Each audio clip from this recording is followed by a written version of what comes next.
I thought maybe we have an opening round where everyone can give more details about themselves and maybe already starting addressing or mentioning a few of the challenges that particularly Pontio faced during the pandemic. Yeah, of course. I think the first, one of the first challenges that I faced was I was very new in the job when the pandemic struck. I moved up to North Wales in October 2019. So I was in the job for about 5 months, and then we had National Dance Company Wales had arrived in the theatre, and the news came from Boris Johnson saying that concert halls and theatres had to close. So National Dance Company had to basically pack up and go back to Cardiff. I think the biggest challenge at that time was the uncertainty. I remember really vividly thinking, oh, we'll be back in about a month. If in a month as a conservative estimate, thinking maybe a month was long, maybe it would be 2 weeks, 3 weeks. And that uncertainty was very difficult to plan anything. And, what were we going to do, and how were we going to continue to engage and to create and to continue, basically. Obviously the 1 month was turned into many months, and we did have to look really carefully about all aspects of our activity. We went through a restructure, a university-wide restructure, so that was very challenging. But we also looked at how our work and who we were engaging with. There was a lot of talk at the time through the pandemic within the arts community about how this was an opportunity to revisit and relook at what we were doing and what the arts sector was doing, who was it engaging with, and how can the sector improve and reset in a way. How can we, when we do reopen, not return to the same old models and the same old people, and engaging with the same old audience.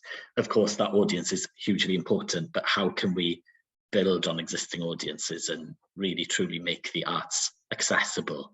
And time will tell if that really will, if we can as a sector achieve that. I think there has been a shift, and there have been good news stories, and the digital content that we as Pontio created, but also other art centres, we managed to really reach a lot of people. For example, we did create we commissioned a composer and an artist to create a song and perform it in Pontio. S4C then paid for it, picked it up and paid for it, and it reached something like 12,000 people.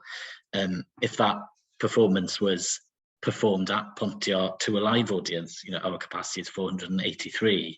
So it's actually, the numbers were high.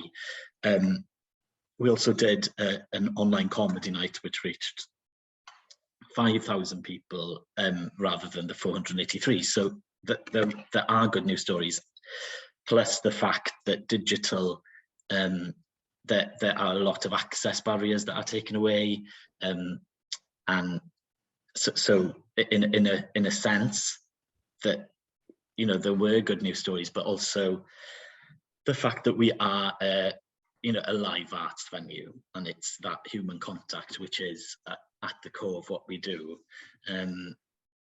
So yeah, in a nutshell, yeah, is that sort of a good start of a 10. Yeah. Thank you. I think you already expanded a bit on my follow-up questions, but that's good, I think. Thank you.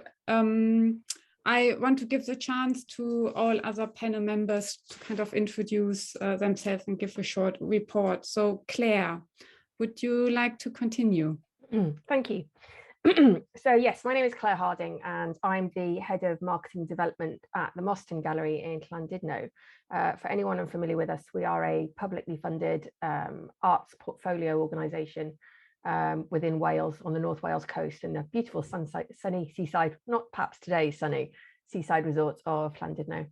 And we basically get roughly 50% of our funding annually from the Arts Council on a rolling contract. So we were in a position when the pandemic hit to know that our core funding was safe, but of course it was our programme that was completely blown out of the water by the conditions of closures and shutdowns. And of course, being in Wales, we've had some very different rules and regulations compared to other parts of the devolved UK. So that in itself has been a challenge, given that Llandudno is primarily a tourist destination, and we have people visiting from all over the UK to the region. So trying to sort of keep audiences informed about what specific rules and regulations might be, and making sure that our policies were easy to understand for not just UK but international travellers when they have been lucky enough to be able to get on a plane, has been quite a challenge. So for instance, we would welcome about 80,000 visitors a year to Mostyn pre-pandemic, and we're back to about 50% of those numbers now. We consider ourselves quite lucky in that position. I know that colleagues and peers in London are struggling much more for returns to audience numbers. But for instance, the town of Llandudno only has 20,000 residents. So that gives you an indication of exactly how much we rely on tourism and visitors to the area in order to support us as a gallery. We are free to enter, all our exhibitions are free, but we do rely on rely on visitor donations, also some commercial income from being able to rent meeting rooms, etc. And we income from our cafe as well, which is run by a third party on site. All of which, of course, are majorly impacted. We estimate we lost probably in the region of £150,000 in 2020. So that gives you an indication of the financial pressure we were under. So really, yes, it was the unknown elements of exactly how long we would be closed for and what life would look like afterwards that affected us most significantly, just as I'm sure it did all of us on a personal and corporate cultural level. So basically, we had 2 exhibitions that had just launched at the beginning of the first lockdown from Athena Papadopoulos and Kiki Kogelnik. Those exhibitions immediately went into almost storage. And whereas we normally have 3 exhibitions per year, we show international contemporary art. So our work's usually flown in from all over the place. Those exhibitions then ran from basically March till October. So they ran for half a year. So we managed to extend our programme.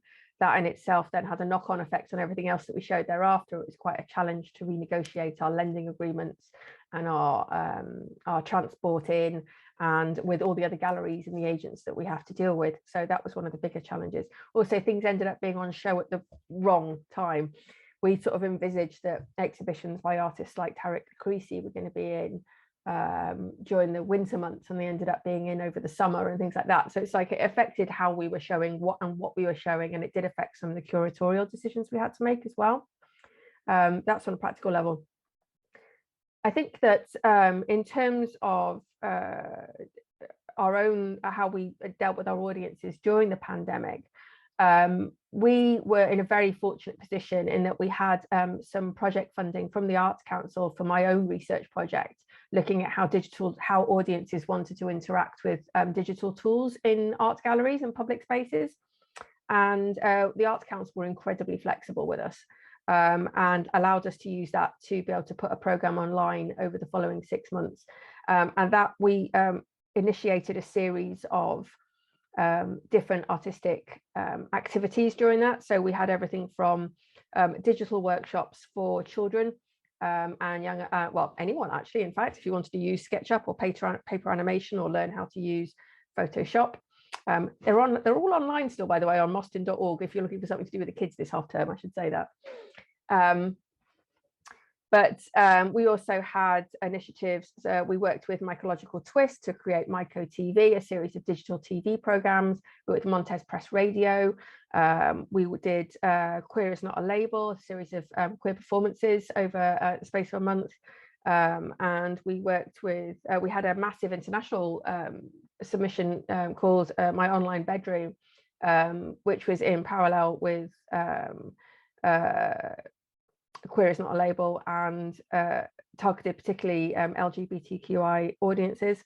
So throughout that period, we were able to financially support 65 different artists and run a series of online activities, most of which have continued to be on our website if you have a look at previous events. So from a personal point of view, as now fundraising and marketing, my biggest challenge is trying to find that money to now continue to pick up where we left off, really.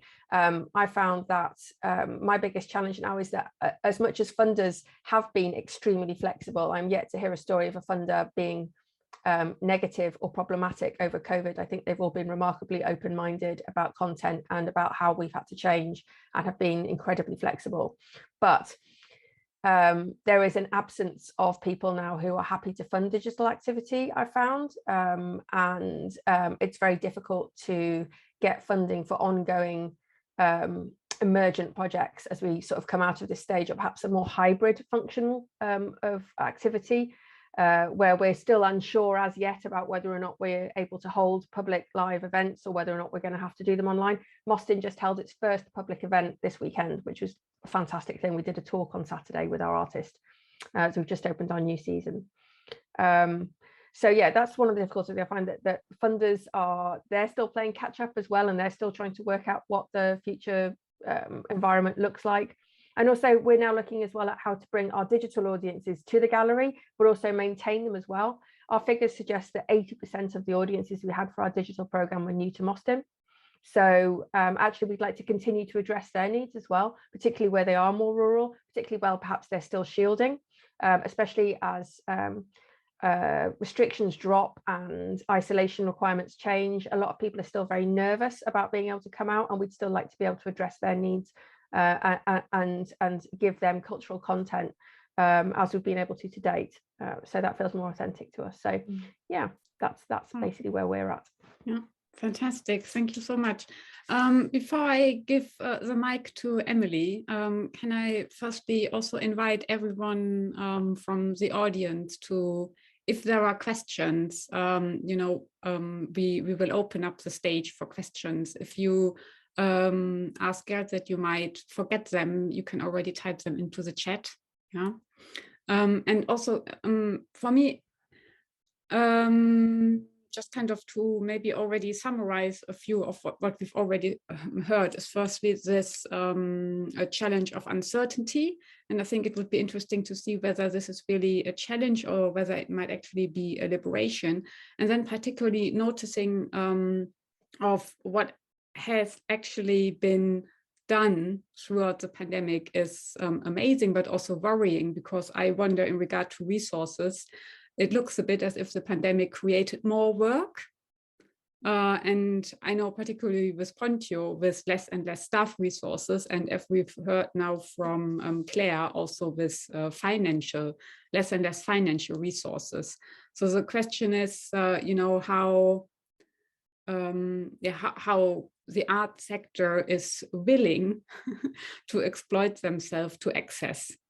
And because it always feels in this hamster wheel, is that a word to say, of justification of their relevance. So that's just a comment on this, and maybe some of the follow-up panel members want to share their thoughts on that as well. So here you go, Emily, the stage is yours. Thank you, Sarah. Diolch, bore da I pawb.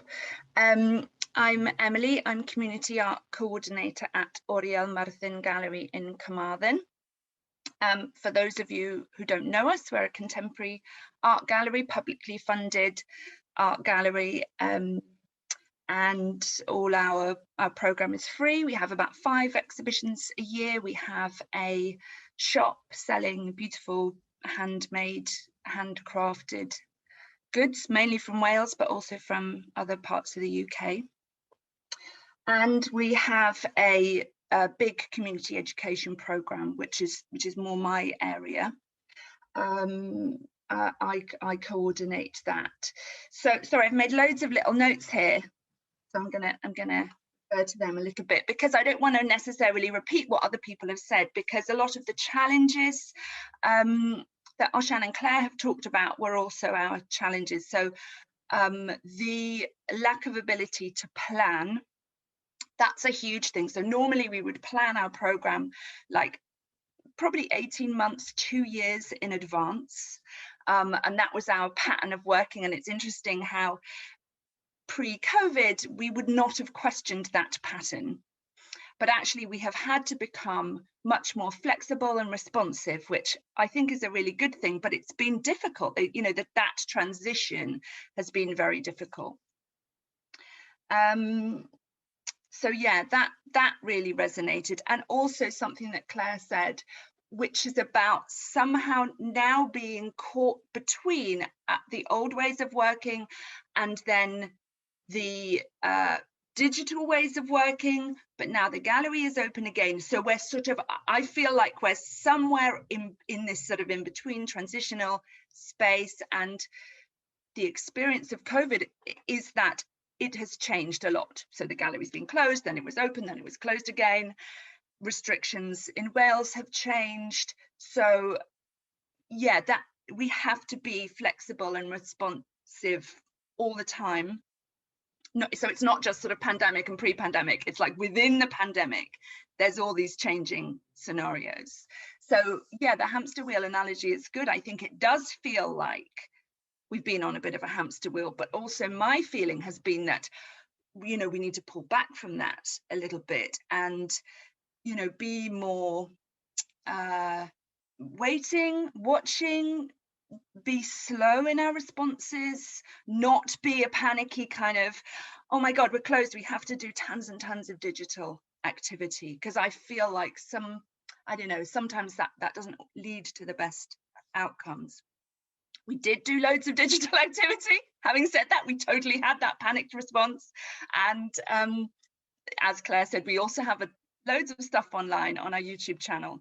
There's lots of videos of me doing craft activities for children. If any of you have children and want to engage with them over half term, they are there. And as Osian said, you know, the engagement the numbers were huge compared to our face-to-face activity. So, you know, some of those videos I did had 100, 150 views, some more than that. Normally I would be doing a workshop for 15 or maybe 20, or maybe over a day of drop-in we'd have 50, but that would be a really good day. You know, we're in a very rural area. We do engage with tourists, but not so much on our workshop activities, more the gallery. So yeah, footfall's massively declined. I don't have the figures. We normally have around 25,000 visitors a year. It's down on that massively, but I don't have the figures for that. So it feels like people haven't gone back to their normal patterns of behavior in terms of art and culture and how they interact with arts and culture. And I don't think we know what the new patterns are. I don't know if audiences know what their new patterns are. So I think we are very much in this kind of, you know, liminal space in between things, and we don't know how big that space is going to be, how long it's going to go on. So that's really challenging. So I talked to my co-workers about coming here. And I gave them some of the sort of questions and provocations that Sarah had shared with us. And one of my colleagues said something which I think is really important about what was appropriate in a pandemic when, you know, hundreds of thousands of people are dying and therefore there are hundreds and thousands of grief-stricken families. Sort of what is an appropriate response? And also, like, should an art gallery respond directly to that kind of national crisis? We didn't. We had an open exhibition, so that was kind of our response. And the gallery I don't think we'd had one before in the history of the gallery. So that was a sort of oblique response. But yeah, so there was differences of opinion within gallery staff. I felt like my personal view was that we needed to respond. We need to respond. We need to ask an artist to respond to COVID, and you know. But in retrospect, I'm not. I think maybe my colleagues were right, and that people didn't need that artistic response yet. So that's something else we talked about a lot. What else? Yeah, just that difficulty of sort of assimilating the digital stuff into our normal provision. And I think Osian hinted at this, that sort of like, what is an art centre, an art gallery for?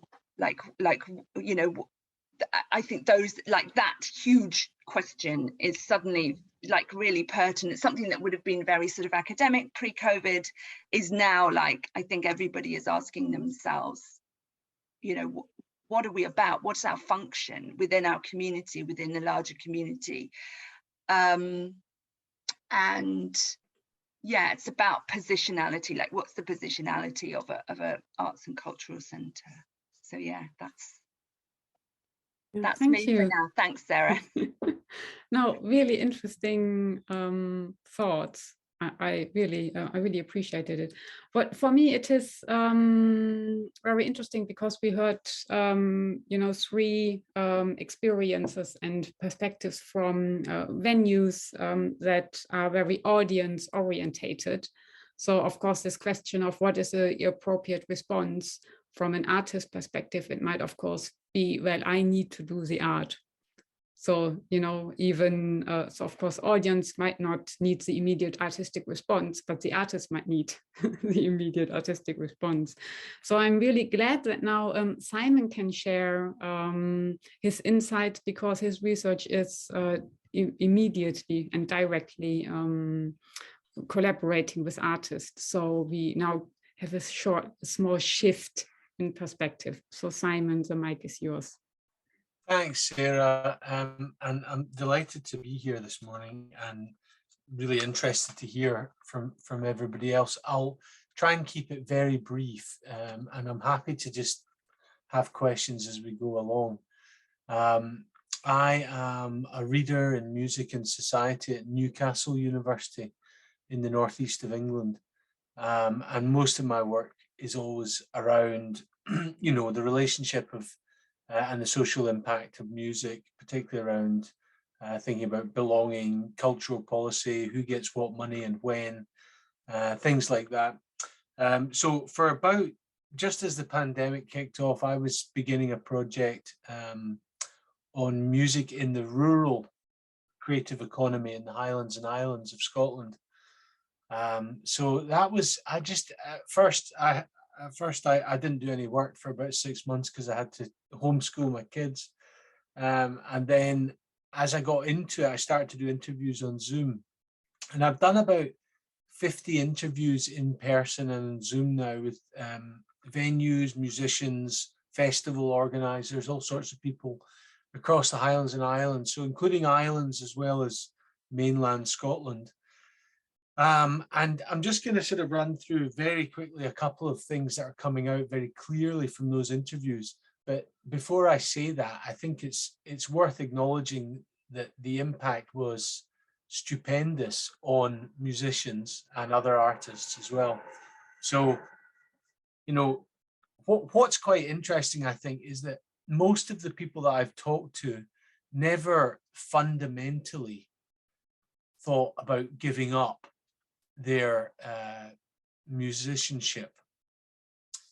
Whether or not there have been more fundamental questions in the way that Emily was suggesting about what is the purpose of my musicianship and my career, my artistic career. One really interesting aspect of that has been a challenge around could we do this better artistically without money?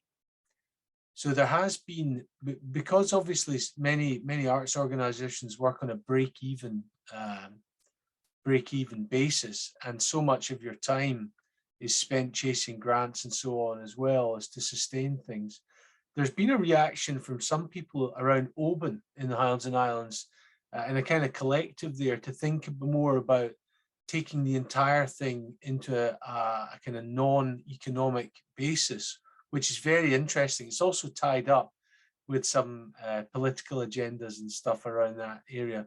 But the question of how that works is a question I think that you know, has in common with it the stuff about people's purpose and fundamentally rethinking not what they do but how they do it. So I think that's what I've seen is people thinking about how they do things. One of the really key things that's come out of almost all the interviews, particularly with organizations and venues, has been the question of governance, and how governance has affected them going into the pandemic and coming out of the pandemic. Now, obviously, the structure of how you went in affected how well you performed. So, for example, music organisation charity in the northeast of Scotland that I know has a diverse portfolio. So they have a charity that does music education lessons every week for kids, does some on-site workshops and things like that. Basically, it's a non-profit break-even structure, but it's subsidised by lets that they have on inherited, donated properties. So they had a really straightforward ability to mitigate all of their loss of artistic stuff with just by cross-subsidizing from the lets, and the lets could largely continue through the pandemic with obviously all the cleaning and everything, all that sort of stuff. The really interesting thing as well, I think, about governance is that now I think people have begun to say, well, some of this stuff that we have to do with local authorities and with arts councils and people like that is too much, and it's interfering too much. So there's a lack of, I think now, tolerance for some of the more ridiculous bureaucratic and administrative things that are coming out of the pandemic. So for instance, one music organization that does a lot of teaching I spoke to, you know, they have on 1 year, typically pre-pandemic, they pay about £4,000 for rent for their offices, and they also get £7,000 to the council, to the local authority, but they also get a £7,000 grant from the local authority in. Now, those kind of giving with one hand, taking with the other hand structures, I think there's less of a tolerance for that anymore. And people really feel like we should be able to actually sort that stuff out so that we're not, you know, essentially creating more and more bureaucracy around things like that. The other thing that came out really strongly was, that's a point about the complexity of local government for the third sector. But the other thing that's come out really strongly in the interviews has been that the local government and the state in the Highlands and Islands are almost completely absent from all the most productive relationships. So, I mean, to give you an idea of what I mean by that, almost all of the music education is now provided in the Highlands of Scotland with no state involvement. Okay, so that includes music lessons in schools, which are now delivered, for instance, by a SCIO, which is it's a legal vehicle called a Scottish Charitable Incorporated Organisation, and that's a recent thing. And as a cost-cutting exercise, all 32 local authorities in Scotland have moved all their libraries, culture and leisure into SCIOs. So they save 20% business rates, but they also are not essentially state directly funded organizations. Now, you'd think moving music and the arts out of state local authority control would have negative consequences because they would have that public sector philosophy and dimension to it. But actually, the opposite is what I found in my interviews. Moving out of the local authority control has been hugely positive for music education in the Highlands and Islands. and I'm writing about that at the moment. So essentially, instead of being the last in line with state funding, you're now first in line in your own organization dedicated to providing music education. It's the same people delivering the same services. They've doubled the number of instrumental lessons across the Highlands and Islands since they moved away from local authority control. So there's some really interesting aspects to that. And it's not something that aligns very well with the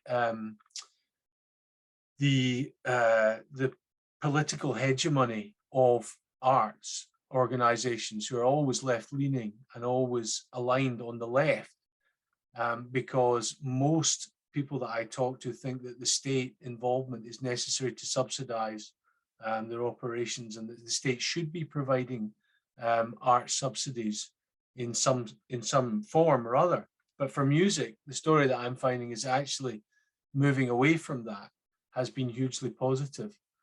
So that's going to be quite an interesting story to tell. On the other side of that, individual musicians, this is the last thing I'll say. The really interesting thing is that the unevenness of the impact of the pandemic. Unevenness in the sense of, if you're really, really well known, you've done quite well often through the shift to digital. So for instance, we all saw the online concerts and all that stuff come out. So I know one or two of my interviewees whose income has soared through the pandemic because they've been doing live digital events with 5,000 or 6,000 people paying £2 or £3 each, rather than filling a room with 50 people in it for a tenner a head, So their income has done really well, some people. But what's really interesting, it's only the apex performers who've done that, managed that. So the vast majority of people that I've interviewed, if you're not actually at the very elite end of the genre that you're working in, then you've had zero income. And there's all sorts of horror stories as well about that as well. But there is this really counterintuitive story, I think, also about the pandemic accelerating the shift to digital live events over the last 2 years. And that's something that's definitely here to stay. And also, I think I'll just also say, is also now supporting some people's urban flight. Is also, so for instance, musicians, you can have a better quality of life on a lower income, in many cases, living outside of Glasgow or Edinburgh, if you live in the Highlands. And housing is cheaper, rent is cheaper, council tax, things like that. And I'm looking at various policy options at the moment, which I think could support those kind of things. Like, for instance, waivers on council tax, great idea. Hypothecated tourist taxes for beds, tourism. £1 a night goes into a hypothecated fund. It works overseas, works in Asheville, North Carolina, it works in the Canaries, it works in Istanbul. So there's lots of those kind of cross-sectoral policy ideas, I think, that are worth exploring. And that's all I'll say just now. Okay. Thank you, Simon. That was really good. Lots of new questions, I think, you tackled here. And I saw Evelyn nodding because I know that particularly this aspect of governance is something her research was exploring as well. So Evelyn, why don't you take it from there? Sure. Thank you so much for having me. It's furiously making notes through all the different talks, and lots to kind of respond to. Also, I think there's a real kindred spirit that in the small scale solutions idea that Sarah has framed this under. So I work at the University of Exeter in drama. My background is in theatre and performance, and I work on open air and site specific performance forms. I was interested in that around kind of environment and climate change prior to the pandemic. And then the pandemic came and it was like, woof. So we saw, I think, as many of you have pointed out, that kind of overnight impact on many of our partners and colleagues, freelancers, artists working in the sector who were really badly hit, but who also as increasingly we became aware that open air and outdoor events were going to be more possible in the kind of easing of restrictions, seemed really well placed to be able to assist with some kind of enabling live in-person gatherings during the recovery. So we also, I suppose there was, I mean, we talked about the kind of human initial impact. Simon mentioned your homeschooling, and the same kind of happened, this crash and working from home. But those of us in university positions were really fortunate, I think, that the sustained income was there, and the kind of immediate threat to livelihood hadn't affected us in quite the same way. And we were keen to, so I worked with colleagues in drama, but also in management. We were really keen to see how and where we could think about research funding, but in ways that we might bring in artists who could do practice research as part of UKRI funded research. So the project outside the box was AHRC, Arts and Humanities Research Council funded work for the UKRI COVID pandemic response. But within that, we were able to, so there were two strands of work. And one of those strands was the capacity to commission 6 artists to make practice research in Exeter. So we did a festival of outdoor work that happened in 2021, and we worked with civic partners in Exeter to identify public and privately owned outdoor spaces that could be used for safer in-person assembly, and also could kind of push back that building back better environmental engagement and sustainability kind of agenda at the same time. So we ran that alongside scoping qualitative research that happened with local authority events officers across the UK and artists, so theatre and performance artists working outdoors across the UK happened simultaneously. So where do we get to?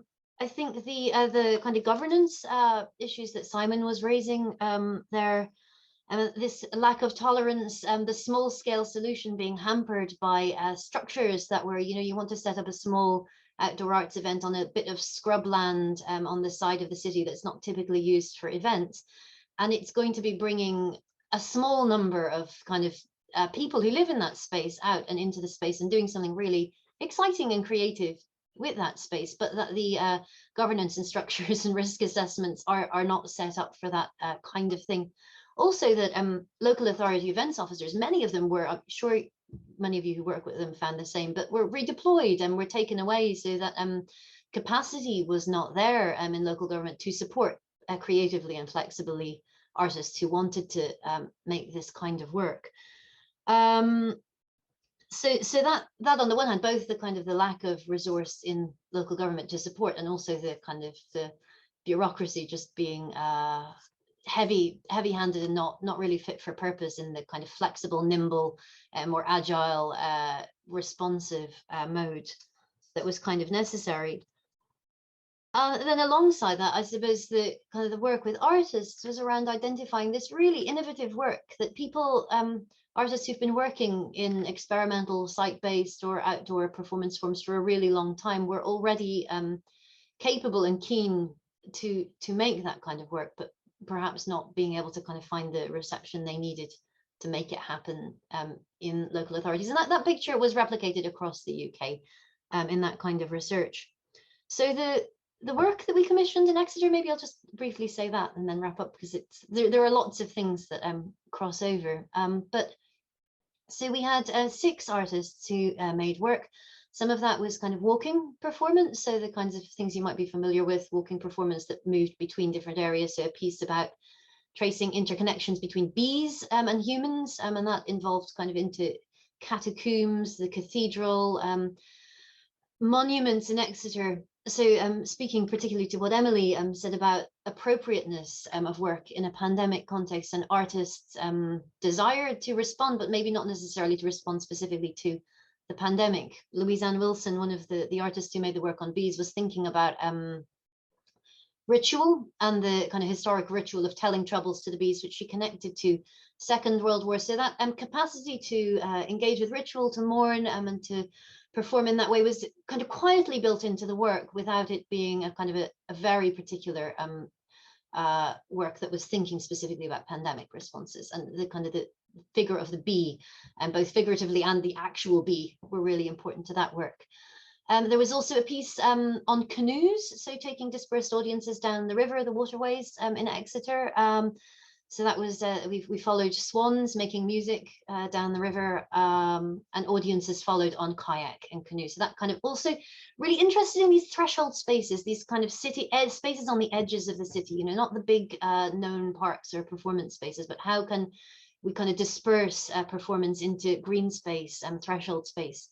And there was another piece made participatory work with teenagers who spoke to their experience of being outdoors and trying to find space for them to congregate during the pandemic. So that was a piece made in, again, scrubland, so kind of under trees at the edge of the city, not really space that you typically would think of as going into as bucolic kind of parkland green space, but spaces where teenagers had found ways to kind of congregate during pandemic. And so there's an audio piece created in response to that. That was movement and their own verbatim responses to the pandemic. A piece on a piece that thought about Exeter's relationship to waterways and colonialism specifically, so plants in the city centre. And interesting, so that piece was never performed because it happened at the height of the pingdemic, when artists were being suddenly pinged off, and we had to grapple with that. So in terms of challenges, here's a piece that's programmed that's meant to go ahead, but if you're following the app and the NHS guidance, the piece actually itself couldn't happen. So we did an online version and are hoping to, I mean, the work was made, and so there's a hope to bring that work to the city again and to develop it. So those are the kinds of things. Oh, also there was a piece down at the estuary that was listening to sounds, again, on scrubland managed by the Environment Agency, which was a challenge. So it was, nobody really knew who was responsible for the land. Is it the City Council? Is it Devon County Council? Is it the Environment Agency? A lot of just time spent trying to work out who's responsible for this space, but again, space where people do generally visit and congregate. So some of the projects, and there's lots, I think, of thinking that we have to take forward. We did audience research as well, but probably best to hand over and see. Oh, thank you, Evelyn. Okay.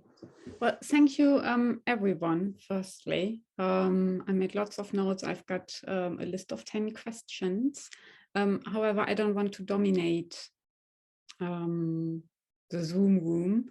So whenever people feel in to ask questions, make comments, you know, even kind of conversations between the panel members, please go ahead. Can I just ask a very detailed question to Evelyn about these governed marginal threshold spaces? Would they usually be accessible for, you know, if I'm just, you know, I'm going for a walk, could I just go there? Yeah, absolutely. So the artists identified space that kind of might have been more used because of the pandemic. So suddenly people were out and about and using, so that was really the kind of space that the artists identified. But then there was a huge challenge in working with City Council to try and identify how do you get permissions and make things happen in those spaces. Yeah, it is interesting that apparently if I'm just a pedestrian, if I just happen to walk there, I don't need to make my own risk assessment. But as soon as a lot of people are going there on purpose, there suddenly needs to be a risk assessment. So it sounds a bit absurd. Yeah, that's what we were meaning about kind of smaller scale, responsive, flexible, dynamic bureaucracy that could be like, it's okay for 20 people to come together in this field for half an hour and some work. Yeah. And maybe some guerrilla tactics, you know, no one knows. What would happen if you didn't get permission and use them? Well, so that, I mean, and that's the artists that we were working with were really kind of, a lot of them were advocating for that kind of more informal approach. But because the project was about, I mean, the research question was around working with civic partners, it was really important that we did go through that. I mean, we couldn't have not. But yeah, I mean, absolutely, that happened again and again. It was like, oh, can we not just do it here? And what would actually happen if you didn't? I mean, it's, and I'm sure all kinds of projects happened without those permissions being in place across, I mean, the country and probably more. I suppose the question then comes like, so when we had a piece down by the river, so what if somebody had fallen in the river? You start asking those kinds of questions, and also around access, disability access, and access to toilet facilities. I don't know who's excluded and who's not. But yeah, I mean, these are really good questions, and they came up the whole time. So it would be good to have a legal advisor on the next panel debate who could answer all these legal questions. Yeah, we saw some of those things happening in Scotland as well. Towards the end of the pandemic, festivals that didn't cancel and then cancelled at a certain date, which allowed them to claim on their insurance. So actually it's quite nebulous, because they were holding artists to contracts to still perform when they knew they weren't going to run their festival, but they had to wait for a certain date for their clause to kick in for cancellation.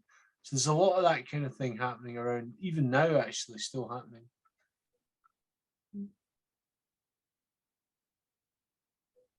Emily, I think you had a question. Yes, I was just going to respond to what Evelyn said about permissions. I find it really interesting. I'm also engaged in discussions around statues and monuments. Sorry, that's slightly off topic, but we have a monument in Carmarthen, and to a colonial person, and if it was decided to remove the monument, it's really impossible to find out who would need to give permission for the removal of that monument, because there's a number of different organisations who either own it or have control over it, or you know, deal with the upkeep of it. And I feel like as a society we've become a bit obsessed with permissions, haven't we? And yeah, and then when the ownership of something is divided amongst people, it gets really, really difficult, and then things don't happen. The thing that you want to happen just doesn't happen because you know, and it's around responsibility as well, isn't it? Like, no one will take responsibility for that event to go ahead, or for that, you know, decision to take a statue down, a monument down. And yeah, it's interesting, isn't it? Isn't it?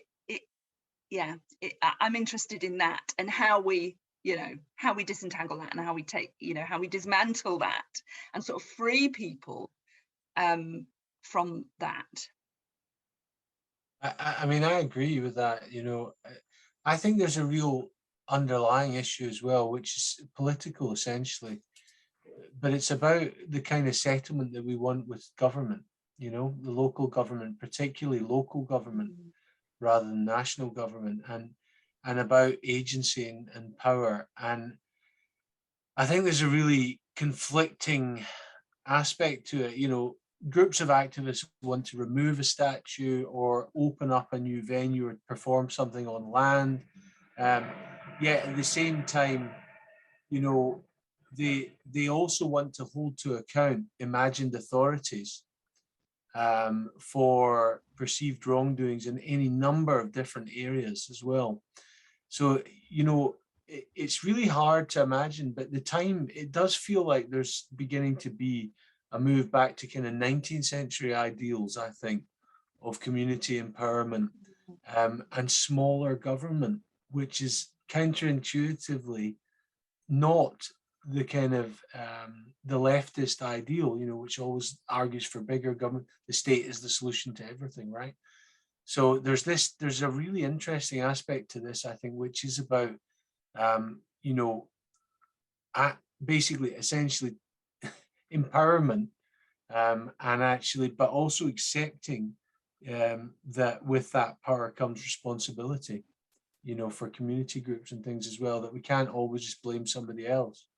And I'm beginning to see that, I think, happening in terms of, like, for instance, I mentioned this group in Oban who don't want anything to do with the local authority, or they don't actually want any Arts Council money either, because of all of the responsibilities that would put on them to affect what they're going to produce. So it is quite a complex area, I think, and it's also quite a political one, which is interesting. I was thinking, Simon, when you were talking earlier about those groups that are rejecting, you know, local government, for me, I feel a little bit like, is it a get out of jail free card for local government? Like they've done something so badly that someone else takes over. And is that, like, I feel like that needs digging into a little bit. Like, do we just sort of reject? And I'm you know, making really sweeping statements here to make a point. I know that local government doesn't always do music provision badly, but you know, in your case, they did it so badly that they were, you know, well, you know, abandoned in favor of a different model. In terms of the specifics, in the case of that local authority, which is Argyll,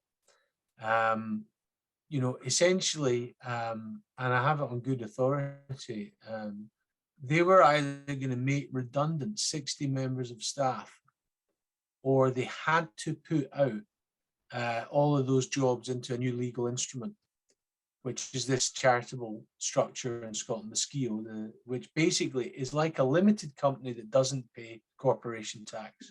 So it's a charitable company. But it does mean, and all of those are now headed up by people who run leisure centres, essentially. So they're all run by people from the leisure sector rather than the arts sector, because obviously that's where the money is, right? You go, you take your kids to football on the Saturday, you go to the swimming pool, you're always paying now. There's no public provision of these things in the UK anymore. So so they're the ones that are now moved out beyond the state control. But you know, counterintuitively, what I was saying is that's really opened up a kind of thriving environment for them to provide music provision. So for instance, they can actually do that now on a much more cost-effective basis. And even during the pandemic, they started to introduce, for some of the really isolated schools in the Highlands, they started to introduce, you know, 2 Zoom lessons a month plus 1 in person for kids playing violin or whatever, you know, for schools that are really tricky to get to or things like that. So they've been able to do things a lot quicker and more nimbly, and also better, beyond local authority control.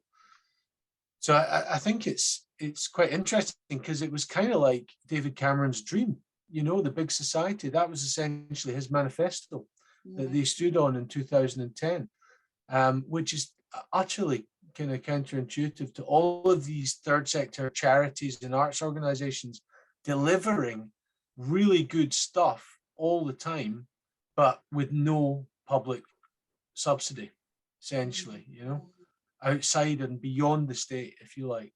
And it's a really interesting area, because it's kind of happened on the quiet.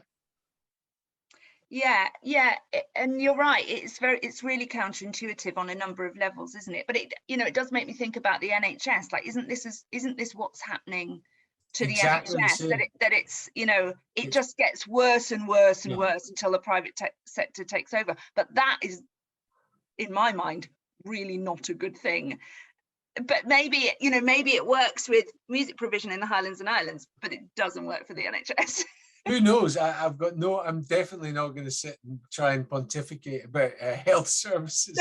No, I know. I'm going as a musicologist, but it has been really interesting. You know, like even talking to people in interviews and asking them about, you know, when was the last time you had any money from the local authority, say for a kids' music program or for a festival, and they just look at you askance and think, we've never had money from the local authority. Why would they give us money? Like, it's not even, there's no expectation of state support even, you know, it's never even there in the background. So that's quite interesting. And also there's quite a lot of people, I think, hiding or masking the commercial success that they've managed to produce as well, under a different narrative, a kind of more artistic, aesthetic narrative. There's actually quite a lot of pretty savvy entrepreneurs working in the sector. Yeah. Right, thank you.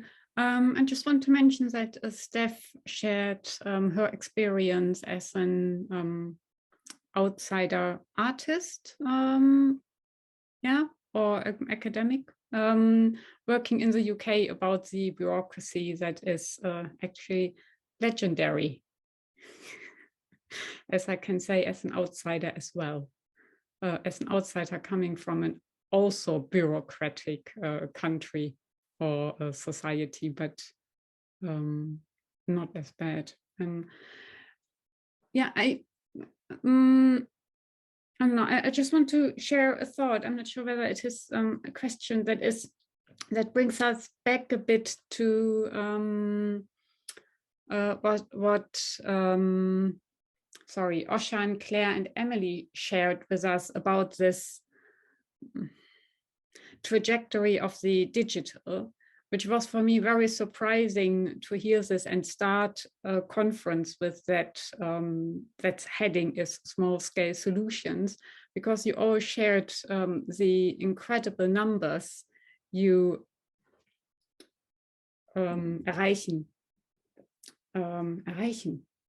you achieve to reach in yeah, I don't know, offering digital events. And of course, that speaks a bit against the small scale solution. And I'm also, and apparently some numbers are larger than the numbers you normally work with, kind of with in-person events. So I'm particularly interested who profits from these number metrics. And apparently with the pandemic, it's really the digital sector, which then brings us to technological solutions.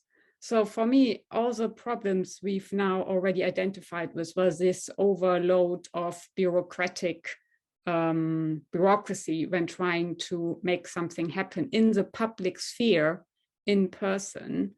And then it doesn't happen because of all the obstacles from bureaucracy. And also it's so frustration. I mean, just, you know, art should also be joy.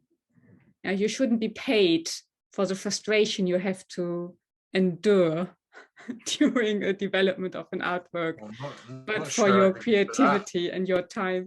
Sorry, but that's I'm deviating now.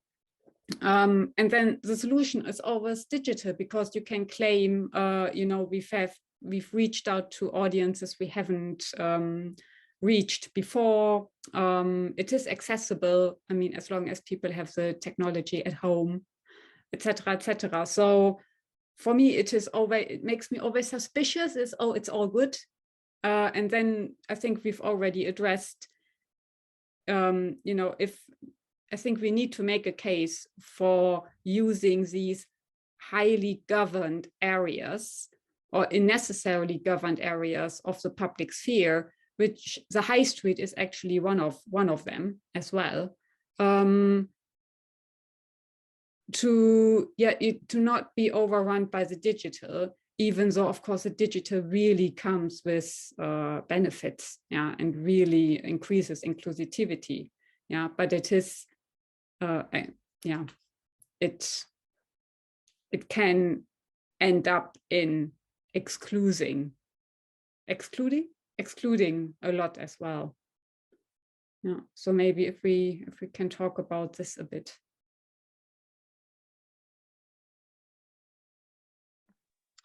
One thing I was going to talk about actually in my opening, but I never got around to, was the sort of tactile experience of art, and how this is more about engagement rather than looking at exhibitions, but even within an exhibition you can have a handling collection and you can have a tactile experience of it.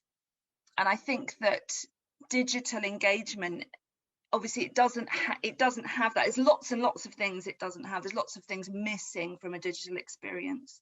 But I think for me, especially in terms of engagement with children and older people and other groups, that tactile experience of art, I feel like that's really, really important. And there's research done, especially into older people, with a kind of, you know, lack of human touch, and the kind of really severe psychological impacts of that.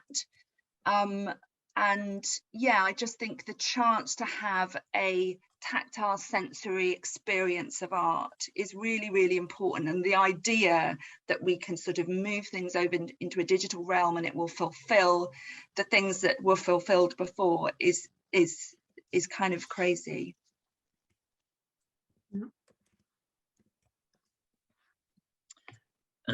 Yeah, I think the digital content that was created was a means to an end. It was art centres and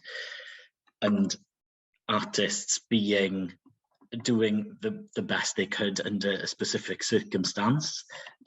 We are funded as live art centres. That's what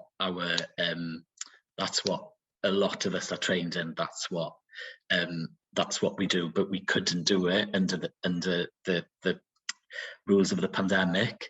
And I think, yes, that, you know, the digital content were good, but you know, that's what TV is for. That, you know, that's what Netflix is for. Is you know, it is screen time. Where, you know, we're a live art sector, and I think we'll see that moving forward. There might, you know, organizations will be more digitally savvy, will be more tech savvy, so there might be a bit more live digital hybrid, and I'm starting to see that already. But yeah, I think even though the digital element was good and it will be beneficial moving forward, I think, yeah, let's not forget, I think that we're predominantly live, a live art sector, and also just to go back to the who benefits, who profits, the digital content that we made, you know, it was all free to engage with, and you know, that ultimately isn't sustainable. The one thing that we did two things that were paid for. We did a theatre production with 2 other companies from our venue, and even though the audience numbers were fairly healthy, you know, it did not, you know, come close to what it would have been actually in a live context, like for like. The things that we did get really high numbers in were, you know, it was like a YouTube video. It came up on people's Facebook and they, you know, clicked on. And the other, yeah, was a comedy gig that was, you know, £2, and that actually was all going to the Trussell Trust. So we were facilitating that for a comedy organisation. So yeah, it was great whilst it lasted. The sort of the focus on digital, and I think it will benefit the live. But yeah, I'm kind of I'm just, yeah, thinking I and many other audience members, I'm sure, are kind of, yes, digital is fine, but I'm desperate now for live. Can I step in here? I think I agree with what you've just said, Osian. I think when you're known for being a physical space, to then try and become known for something else is kind of quite a leap, and you have a loyalty in your audiences to maintaining that physical experience. My own research before the pandemic was looking, as I said, about how to use, how interested were audiences in digital tools within a public contemporary art space, and the answer was not very. When I did workshops and testing with our audiences at Mostyn, we found that people wanted more engagement, more interaction, more almost like a conversational relationship with the art that we were showing and with the artists that we were showing, but they didn't actually, the fact it was a digital tool was by the by. It could have been anything else as well. They just wanted more ways, more verbs is how I described it in my research findings. They want more ways to interact, to be with our art, to understand that art, to connect with our art on a psychological, emotional, physical way. And actually the tools and whether or not you had to plug those tools in was incidental. And I'm now going to be revisiting that research in the next couple of months. I've got some money to do an R&D project to look at whether or not that's still the case and to reassess that, because everyone's relationship with digital has changed and our own skill sets have stepped up, I think, in terms of the tools that we're used to using. I've written a paper last year about there's a thing as well about whether or not we're all happy with touching things in the same public spaces now as well. That's part of it too. And as a public venue, you have a duty of care about those items too. So how do we feel about common handling of public items is an interesting question, I think, right now. So there's still a few elements that I think still have to be sort of considered. And as I said, when it comes to digital as well, as much as there's sort of, we don't want to lose the skill set that we built up. And previous speakers have been absolutely right. We acquired those skills mostly ourselves, off our own back, using our own equipment as people within a gallery. And we had to use almost our home skills rather than the skills we've been employed for in order to be able to provide that content and make that system work, certainly initially in the first stage of the pandemic in early 2020. But what's interesting is that even although everyone's going, oh yes, we totally support a hybrid future or hybrid projects, or we want to make sure, what are your COVID protections now? What happens if we go into lockdown again? Seems to be a big question in all the funding applications, and rightly so. But nobody's actually sitting there going, do you know what? We'll fund digital skills for your staff. We're prepared to support digital programs going forward. I don't see that on the Arts Council website right now. Nor do I, and I've gone through most of the big funders in the last 6 months, and I don't see it on any of theirs either. So as much as we're saying, oh yeah, we're really in for this now and everything else, it's not happening. The ground level is, and it will starve off that work, because after 12 months of not having reliable funding and income from visitors and income from our commercial streams and everything else, we're not going to get it anywhere else. There isn't money tree at the end of our garden. So who are they expecting to fund this work? Which is quite an interesting question. And again, this comes down to again, sort of local government, national government, devolved government, and all the other things. So it's like I say, we have to follow their priorities in many ways because we have no choice. So anyway, that's my 2 pence worth. No, thank you. Again, I think everyone is always putting fingers onto wounds here, really. And I think we won't find answers here. And I think in the chat, there was another really valuable question raised by Lindsay. Lindsay, do you want to share it with everyone? Maybe. I don't know, there's like, I wonder, we haven't got National Theatre Wales here, but like as an organisation without a venue, I'm just interested in the whole venue thing. I mean, obviously with Pontio in particular, there's quite a history of, what having a venue has meant, and the weight of responsibility and financial, requirements of having a venue, and whether it's possible for an arts creative organisation to own a venue and yet still be able to be radical or challenge the mainstream, or does it mean, because our society is so based on those who own property have got power and run things, and then they set up all this, all these procedures. Sorry, it's this random question, but can you be outside the mainstream? Can we rethink what those venue building owning organizations are doing and who has access to them and control over it? And can you free yourself from basically being in the mainstream? I remember at one point you could go to a nightclub, but you couldn't go into an art gallery. I just think, what is that? They're almost almost like caricatures of themselves. They're sort of like so mainstream in some ways. My favourite was when I could watch them going into the retail site opposite, and I was watching thousands of people mill around in the retail site, but we couldn't open our galleries. Very, very frustrating.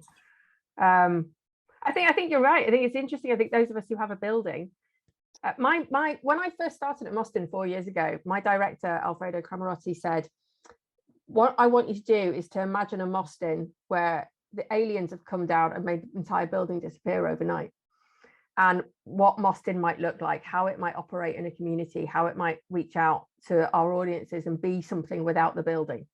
And that was really interesting. But basically that's what happened in March 2020, because we were told we couldn't be within that building, that we couldn't be within that space, and that we had to operate remotely from at home, with all of us scattered across North Wales and Cheshire, into my case. And yeah, I think you raise a really interesting question about, and I think that actually a lot of our projects that we're now looking at funding for the next year have a much more out of building element, rather than being based within us. Everybody must come to us is kind of like not the default now. It's kind of like, how do we reach these people, and how do we get to them, rather than how do we get them to come to us? But again, that's going to require some mental gymnastics on the part of funders, who are very much like, well, how many people come through your door? You know, how many people are you addressing? How many people are in those meetings? How many people are thinking, you know, it's like, and we you know, in the arts organizations, we are largely marking our own homework.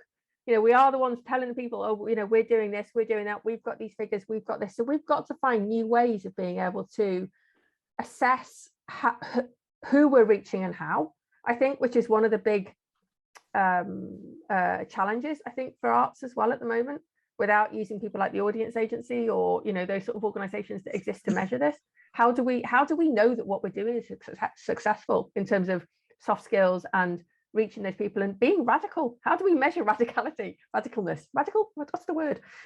Being radical. How do we measure that? Well, radically, you might not have to. Yes, that's the yeah. A good example, actually, just responding to those two comments, is the National Theatre of Scotland has always never had a home.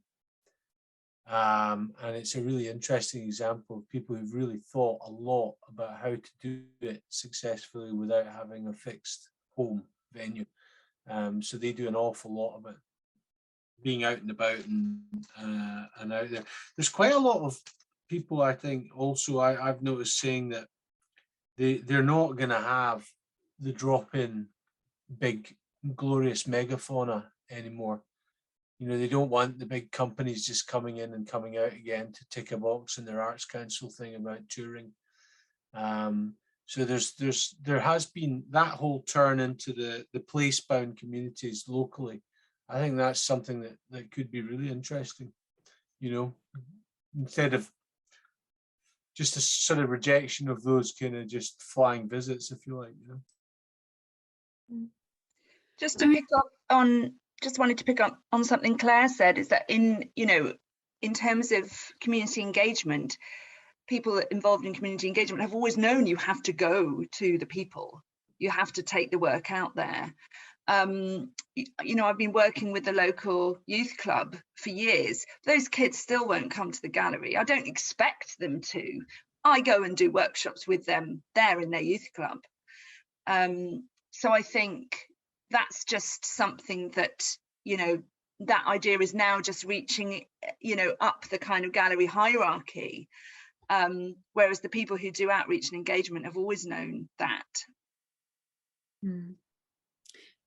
Yeah, I also want to bring in another layer, which is kind of maybe the counterpart of bureaucracy, and that is the personal. So I often experience that working in the same institution, and then you have to interact with people, and some people just make things happen despite or in spite of protocols and regulations, and others don't. And it's often about trust. You know, people who are, I don't know, strong enough or faithful enough to put trust into other people, and others who just can't, you know, and I don't judge them on it, because there are always different reasons why you do and why you don't. Yeah, so sometimes, you know, we always read these regulations as telling us what we can't do, but maybe they're actually telling us that we can do anything. It just depends who reads these regulations. Yeah. So this is why I really like Lindsay's comment in the chat about maybe just approaching, questioning oneself, okay, within what we do we enable to have, you know, to open our venues or our public spaces for radical art? Or do we, what was the other word you used? not disable you. Which one did you use? You used a beautiful word.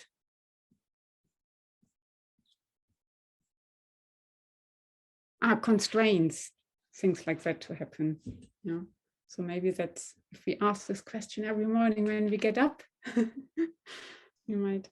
So because maybe before I close for lunch, it might be a way to be radical and ask ourselves with little changes for the positive, maybe we experienced during the pandemic, which ones do we really want to maintain or even radically develop further? So, and just imagine a world where you could do anything. So there's no limits to funding or bureaucracy. What would it be? And I'm inviting everyone here, not only the panel.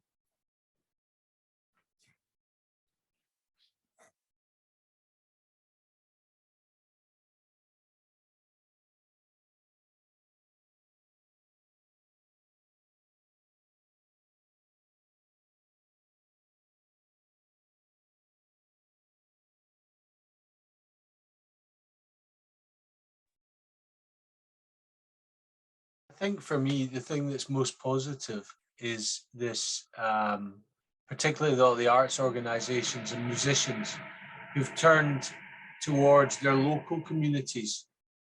You know, this turn towards people who literally are proximate to you, live nearby you, live in your same village, in your town, in your suburb. And that's something that I think has been really interesting, really positive. So things along that line would be what I'd like to see maintained or developed, particularly for music, obviously.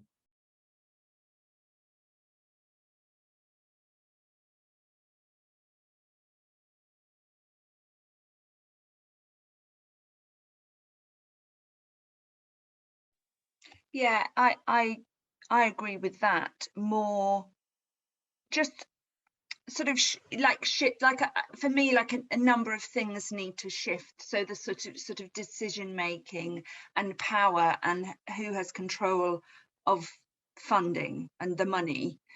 So, you know, I would love to see that kind of devolved into the local community in as many different ways as possible. So that, you know, and going back to what I said at the beginning, like, what is an art gallery? What is it for? What's its purpose? And I think that in order to discover that, we can't discover that in our we've got 4 members of staff at Oriel Myrddin. You know, it's a tiny amount of people. We can't discover that. And we shouldn't either. It shouldn't be those 4 people. It should be the people who use the gallery, and probably more importantly, the people who don't use the gallery. So, you know, it's about, for me, it's about kind of turning things inside out slightly and going out into the community and experimenting with ways to hand over power and decision making. And I know that that's not easy, because I've tried to do that in very small scales in terms of sort of co-production, and it's not easy because there's a hierarchy in place, and it's difficult to break those hierarchies down. It's difficult to change people's minds about places and institutions, and, you know, even a workshop leader standing at the front of a class of children, that, you know, they understand the dynamic and they fall into those places. This person has the power and it makes the decisions that we follow. And you know, it's hard to break all of that stuff down, but I think it's really worthwhile to begin to do that. I would agree with everything that has been said, and then add from an academic perspective that it has been really nice to collaborate with artist practitioners in a research context in a way that is able to value their research as practice research and write that into the kind of academic grant writing process, which hadn't been something that had been enabled to this point in the kind of work that I'm doing. So I'd love to be able to, and it fully intend to kind of continue that. Yeah, and I'd like to see slightly less regulation around local authority. Think about ways of gently kind of so that, as Sarah said, to the gatekeeper or the person with, so rather than relying on a really dynamic, flexible, gentle, creative individual being in post, that actually perhaps some of the infrastructure and paperwork around them was gentler and more enabling. That would be another good thing.